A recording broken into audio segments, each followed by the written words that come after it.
ಇವತ್ತು ಬೆಂಗಳೂರಲ್ಲಿ ನಿಮಗೆ 98% ಪಕ್ಷಿಗಳಿಲ್ಲ. ಓಕೆನಾ? ಅಂದರೆ 100 ಪಕ್ಷಿಗಳು ಮುಂಚೆ ಬೆಂಗಳೂರಲ್ಲಿ ಇದ್ವು ಅಂದರೆ 1980ಕ್ಕಿಂತ ಮುಂಚೆ, ಇವಾಗ 98 ಪಕ್ಷಿಗಳಿಲ್ಲ, 2 ಪಕ್ಷಿಗಳು ಉಳಿದಿದ್ದಾವೆ. ಒಂದು ನೀವು ಯಾವುದೇ ಪಕ್ಷಿ ಅಂತ ಅನ್ಕೊಳ್ಳಿ, ನೀವು ಒಂದು ಗುಬ್ಬಚ್ಚಿಗಳಂತೂ ನಮ್ಮ ಮನೇಲಿ ಏನಿತ್ತು ಅಂತಂದರೆ ನಾವು ಓಡಿಸ್ತಿದ್ವಿ. ತಟ್ಟೆಯಲ್ಲಿ ಏನಾದರೂ ಬಾಯಿ ಹಾಕಿಕ್ಕಿತ್ತು ಅಥವಾ ಏನೋ ಒಂದು ಸುಮ್ಮನೆ ದೂರ ಸರಿಸ್ತಿದ್ವಿ, ಅಷ್ಟು ಗುಬ್ಬಚ್ಚಿಗಳು ಬರ್ತಾ ಇದ್ವು. ಇವಾಗ ಮನೇಲೆಲ್ಲ ಈ ಪಂಜರದಲ್ಲಿ ಸಾಕೋ ಪರಿಸ್ಥಿತಿ ಬಂದಿದೆ.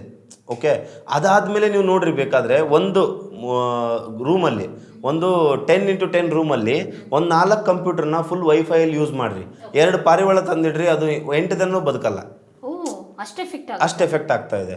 ಅಂದರೆ ಅದರಿಂದ ಮನುಷ್ಯನ ದೇಹಕ್ಕೆ ಎಫೆಕ್ಟ್ ಆಗ್ತಾ ಇದೆ. ನಾವು ಜಸ್ಟ್ ನಿಮಗೆ ರೆಫರೆನ್ಸ್ ಆಗಿ ಪಕ್ಷಿಗಳನ್ನ ಕೊಟ್ಟಿದ್ದು. ಇವತ್ತು ಪಕ್ಷಿಗಳ ಸಂಖ್ಯೆ ಎಷ್ಟು ಕಡಿಮೆ ಆಗಿದೆ ಅಂತಂದರೆ, ಪಕ್ಷಿಗಳಿಂದ ಏನು ಉಪಯೋಗ ಅದು ಕೂಡ ಭಾಳ ಇಂಪಾರ್ಟೆಂಟ್ ಆಗುತ್ತೆ.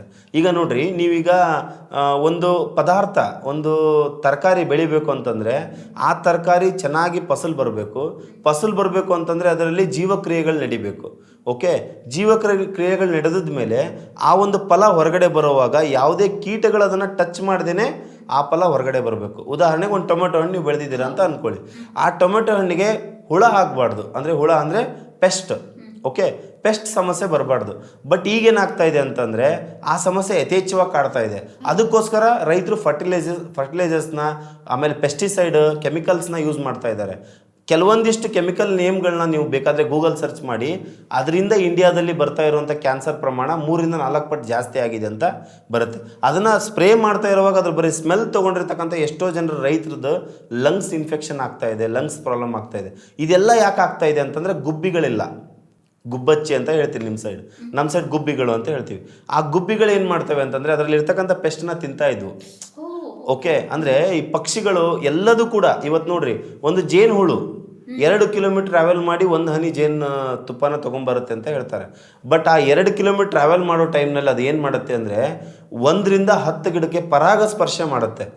ಅಂದರೆ ಈ ಗಿಡಗಳಲ್ಲಿ ಏನಾಗುತ್ತೆ ಅಂತಂದರೆ ಗಂಡು ಗಿಡಗಳು ಅಥವಾ ಹೆಣ್ಣು ಗಿಡಗಳು ಅಂತ 2 ಥರ ಬರುತ್ತೆ, ಮೇಲ್ ಫೀಮೇಲ್ ಅಂತೇಳಿ.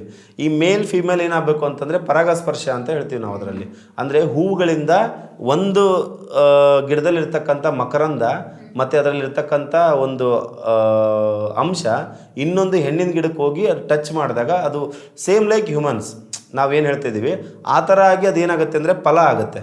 ಓಕೆ, ಒಂದು ಗಿಡದಲ್ಲಿ ಹೆಣ್ಣು 10 ಬಿಟ್ಟಿದ್ದಾವೆ ಅಂತಂದರೆ ಗಂಡು ಏನು ಮಾಡಿರ್ತೇವೆ ಅಂತಂದರೆ 2-1 ಬಿಟ್ಟಿರ್ತೇವೆ. ಓಕೆ, ಸೊ ನಾವೇನು ಮಾಡಬೇಕು, ಅದನ್ನು ಜೇನು ಹುಳನೇ ಮಾಡ್ತಾ ಇದೆ. ಓಕೆ, ನಾವೇನು ಮಾಡೋ ಅವಶ್ಯಕತೆ ಇಲ್ಲ.